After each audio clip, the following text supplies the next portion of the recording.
I can also then chart what ancient coins are doing in the marketplace on a day-to-day basis and fluctuate our pricing. And also I do a lot of auction representation. So I can then tell a client in fairness what I think a coin is going to bring in auction to make sure that they're successful without overpaying for it, but still being competitive.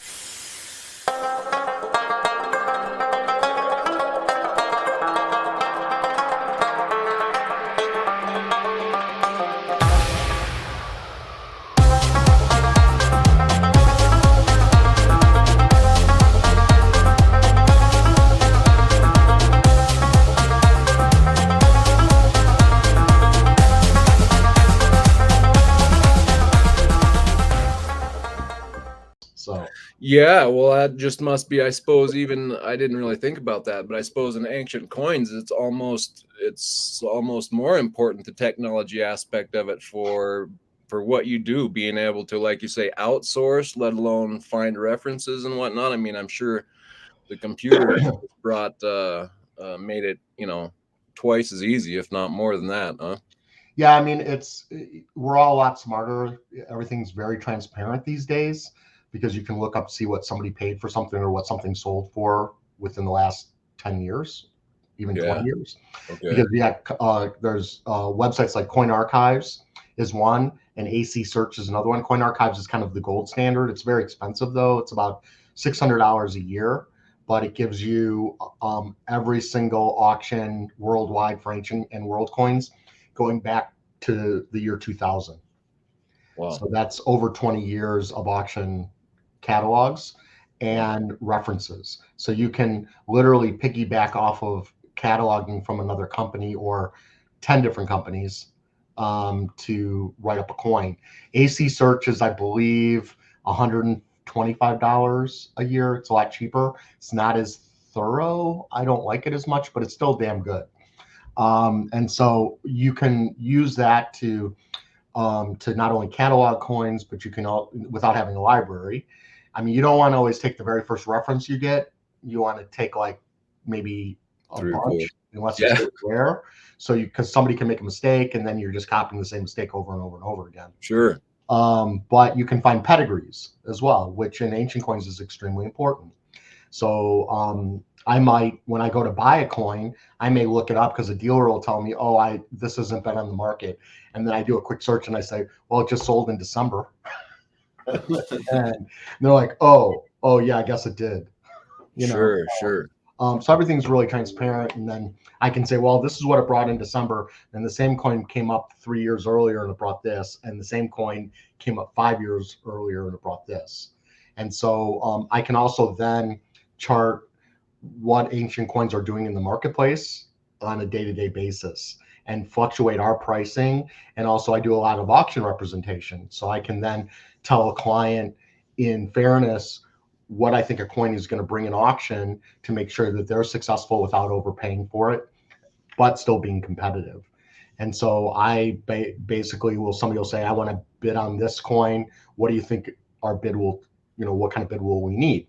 Then I'll go to Coin, and for me, it's Coin Archives. I'll go to Coin Archives, research the coin, figure out what the highest price ever paid for one, and then go down and then find something that's comparable quality, and then figure out that sweet spot of where they're not overpaying, but they're still paying market price, and where they're competitive and where we need to let it go if somebody wants to bid higher. And then I base my own pricing in the same way, and collectors can do the same thing. You want to buy a coin. There's lots of resources to be able to go there and decide what is the right price point for you. And there's a lot of variables that go into pricing coins these days because pedigrees is so important.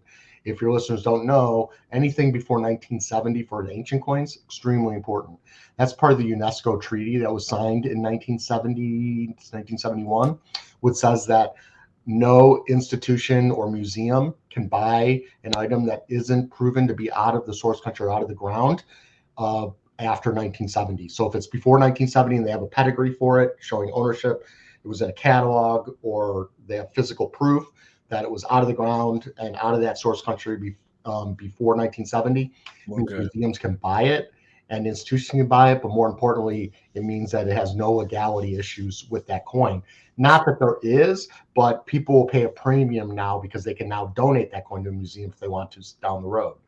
And Right. so I would say a good pedigree can add between 30 and 50% to the price of the coin. And that's it's not true in U.S. coins at all because there's no legality issues. And when I say legality, meaning there are no laws on the books that says you can't acquire ancient coins. What it means is what can easily come in and out of our country without issues. And so it kind of gives it a passport, if you will. And so anything that's in the United States is free game. You can import coins into the U.S. as long as it's not on a restriction or it has issues.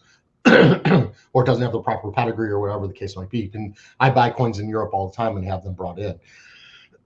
But I would say these types of resources, and also the fact is that it used to be that you only got a few catalogs a year from a couple of companies that can produce a catalog. Now you have an e-sale or someplace to buy every single day, all over the world. And so it's kind of become a bit of a it's kind of a cowboy. It's kind of like the Old West again, sort of, because there's so many auction houses that have popped up all over that I've never heard of. They're all over Europe, and they're offering all kinds of like junky coins as well. Yeah. Charging their buyer's fees. They're charging. I mean, used to be when I started on the business, buyer's fees were 10 to 15%. Now the lowest buyer's premium you'll get in a standard auction is 20 to 22.5%, somewhere in that range. So, and a lot of that has to do with the fact that the auction houses started giving away sellers' fees, part of the buyer's fees to the sellers, or charging them 0%. So it used to be that an auction house would charge 15% to the seller or to the buyer and 10% to the seller. So they were making 25%. Now companies like Heritage are charging 0% to the sellers or giving them part of the buyer's fees. Like they may even give them up to 5%. So they're getting 105% if you sell through like a company like Heritage. And so they're working on 15% total because they're charging 20. And so they're making less, but they're dealing in volume, right? Yeah. But there's basically good companies to go with and bad companies to go with for different reasons. So even though you might think, oh, I'm getting 105% or 100% from this auction house, they're going to tell you, well, we need you to go in naked, meaning you're not taking your clothes off. But what you're doing is it means that you're going in with no reserve. And they're going to say, well, we've got all this activity. We're going to do really well for you, because they want to start it out low, build the interest, and have it sell high. Well, it's kind of gambling at that point, right? Sure. Taking a big risk. So you may end up selling it for less than what you paid for it in the end. And then a company like Heritage will say, well, we need to get it slabbed by NGC. And then they're making you pay for the NGC slabs on top of that, which can get really costly. And so, and then it depends on what you're slabbing. And so like my company, we don't deal in slabs at all because we guarantee our coins and NGC does not guarantee the coins. Yeah. And so it's really just an opinion for grade. And we don't sell our coins just based on grade. We sell it based on historical value, supply and demand, centering, metal quality, strike, artistic merit, and then grade, which is kind of all part of that anyway. So it's a totally different animal. And so go ahead. Yeah, grading for sure. I've noticed from what I've looked into it anyway is a whole different ball game than modern coins, in my opinion. So yeah, that's what like I was looking at some lots before we came on, and some nice looking coins, but they were cleaned really, really harshly. Like you can see some type of tool work just gouging it. I'm guessing that was during the cleaning process, but yeah, there's so many different variable elements to a lot of nuances to what makes a coin look good. Right. Like this one that I got from you has toning. Let me zoom in here a little bit. Has a toning and a feel to it that I just think adds to the coin. I mean, it Yeah, that's a Cilician Tarsus stator. Beautiful. Yeah. And Beautiful, I beautiful coin. just like the way that this has toning to it. Mhm. And I mean, obviously, what do you would so is in this center area here where it looks like it's a bit shinier in the fields, a bit shinier in the fields than on the side here. Is that just from how it was sitting? Maybe something was covering it, or what would you say about that? Like, Well, it's, when these things come out of the ground, they're covered in sediment from the earth, and yeah, they're also very black. And okay, so part of that black is just left over from where the cleaning didn't get finished all the way to the edge. yeah, And then the toning is just, like your grandmother's silver, it tones. sure, So that rainbow toning is just from being where it was stored.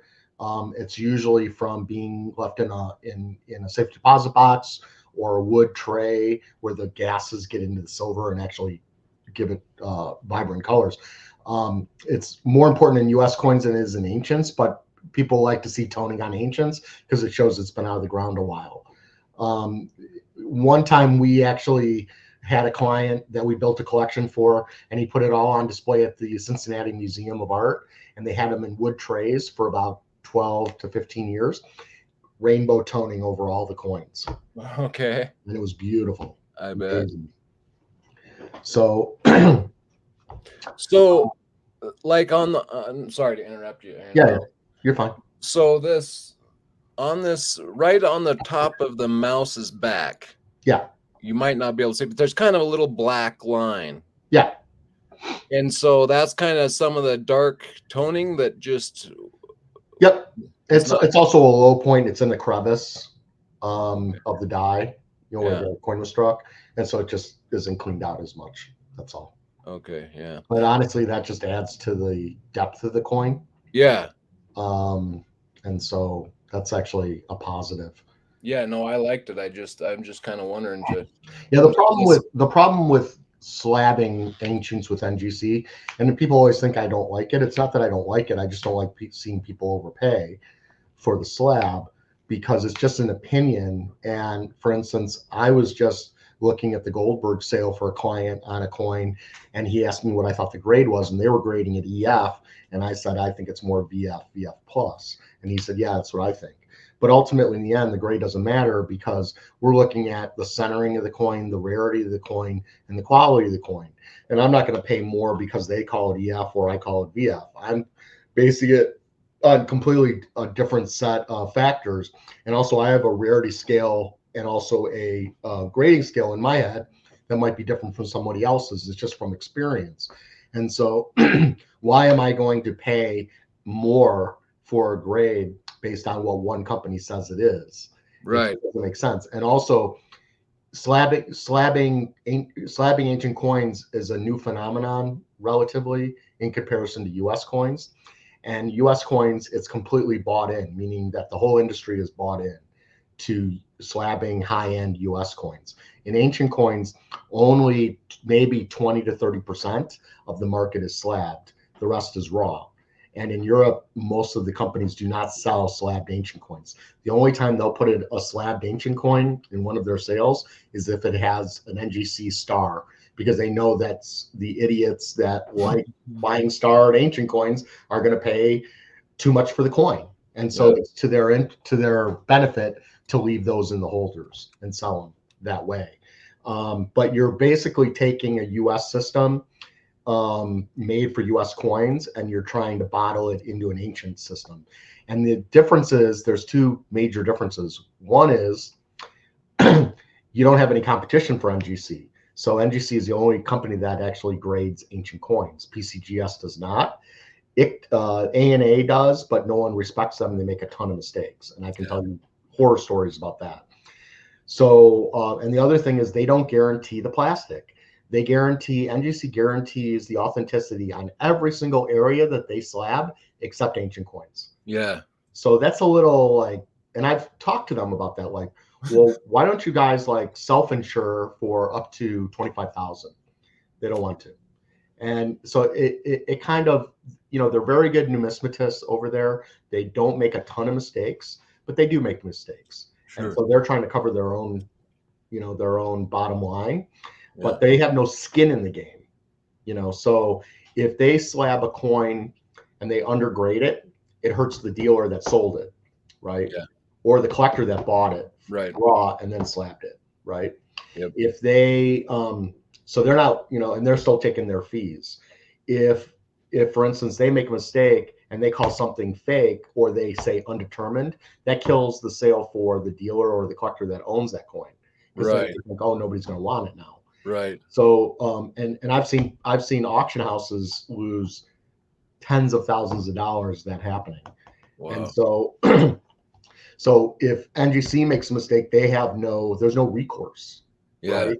So, and if they put a star on something and it brings 5 times what the coin is worth for whatever reason, because they weren't buying the coin anymore. Coin, they were buying the plastic, right? Right.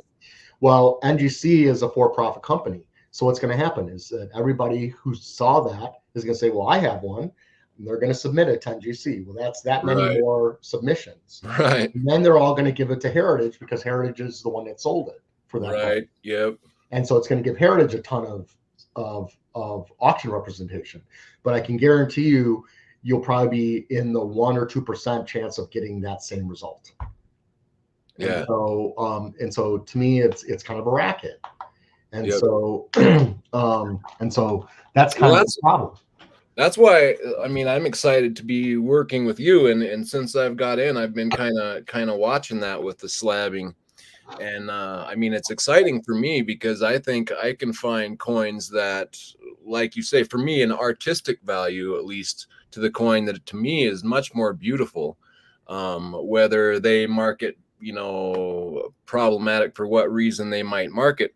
Right. I'm going to get a coin that I enjoy a lot more for a lot less money than a coin that I might not even get as much enjoyment out of, but they say it's a 5 of 5 for strike or something, So yeah, and I can tell you that a lot of the dealers that used to slab a lot of coins with them are not slabbing as much because they're not getting the results they used to, and they can't figure out why.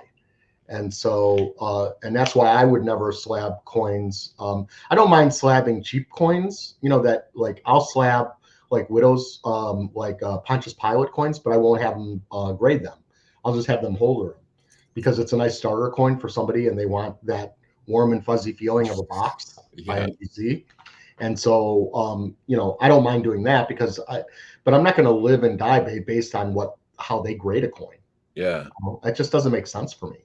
And right, especially since it, like you say, and other people have said that it's not even. Like, it's like, why are you giving that coin this? And so many people disagree with the grades. And here's the bigger issue is that you're kind of moving over to the dark side, sort of, because what's going to happen is that you're going to finally get a star on a coin, and you're not going to even care that whether it really should be a star or not be a star, and you're going to ask an astronomical amount of money for it, way over what the coin is worth, because you got a star. Well, to me, that's not being a coin dealer anymore. That's being something else. That's like being a telemarketer. And I just don't want to be that. Right. So, I just would never want to fall into those terms where I'm capitalizing off of the fact that NGC called it something. Right. I mean, I see it as maybe it's problematic for the industry, but for me and you, I mean, I actually see it as being promising because after a while, I think people are going to start seeing some of these raw coins that are selling for half the value that are what I would consider maybe a better coin in some cases. So it is, but I can tell you that the raw market's been very strong for the last 5 years, and I'm seeing like the most powerful auction houses in the world. They don't offer slab coins for ancients. Oh, really? Heritage started out really strong and they were getting a lot of collections, and now they've become a one-trick pony.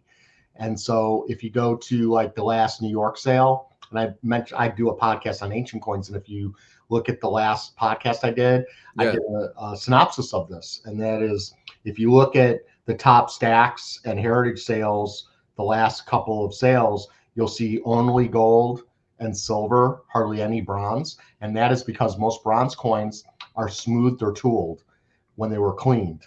And so Heritage NGC calls that out on the slab, and they downgrade the surface value. Well, 90% of ancient bronze coins are smoothed because that's just the way it is. Okay. And it's a difference between, like for instance, in Greek vases, most Greek vases are broken and restored, and so it doesn't hurt the value at all because you're just. So hold on. Say that again. Greek vases are generally broke and restored. Yeah, all ancient, almost 99% of ancient Greek vases are broken and restored. Okay, Because when they're in the earth collapses and the vases break. Okay. And then they're brought out of the ground and they're glued back together. You fill the cracks where that crack needs to be filled, where it was glued back together. Yeah. It does not affect the value whatsoever. Get out of here. Nope. And the only time you get vases that are unrestored is if they're really small and they just avoided it. So I don't ask anymore for those, even if they're unrestored. It's just people like them better. So to me, restoring a bronze coin back to its close to its original surfaces, you're going to have some smoothing. To me, that's no different than a Greek vase that's been put together. So, okay. But again, if you go back to a heritage or somebody who just focuses on slabbed ancients, you're going to see Chrysos gold staters. You're going to see Egyptian gold staters. You're going to see Athens tetradrams and different types of tetradrams that are popular types, all in high designated grades or stars, because that is what those companies are going to capitalize off dollar value wise. They are not going to do well with bronze coins because they're going to be downgraded unless it's a really special rarity that people want, like the Colosseum. Then they will put that in their catalog. But you generally will not find a lot of like obscure rare coins that are going to be downgraded in on the plastic because their collecting base doesn't understand ancients. They're only buying the slabs. And so you're not going to get high designation. So they become a one-trick pony. And so if I go to a Triton sale or an NAC sale, which are some of the bigger auction houses, I'll see a variety of amazing coins from all different periods because they're not based on the plastic. They're just based on the coins themselves.